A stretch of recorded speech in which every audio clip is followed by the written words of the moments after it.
আজ রান্না করেছি বেইজিং হাঁসের মাংস ভুনা। এই হাঁসটাই প্রথম আমি রান্না করেছি, এর আগে আমি কখনো এই হাঁসের মাংস খাইনি। আপনারা যদি কেউ খেয়ে থাকেন অবশ্যই কমেন্ট করে জানাবেন এর স্বাদটা কেমন। বাবা বাজার থেকে 3 কেজি ওজনের এই হাঁসটি নিয়ে এসেছে।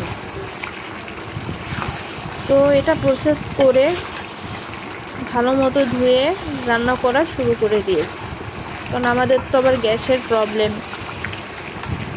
গ্যাসের যে কী প্রবলেম এটা বলে আর বোঝানো যাবে না।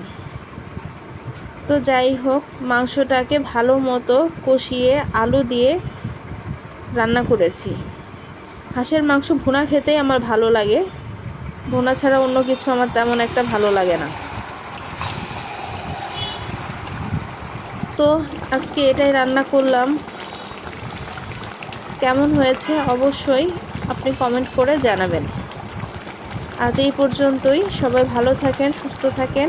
দেখা হবে নেক্সট কোনো ভিডিওতে। টাটা।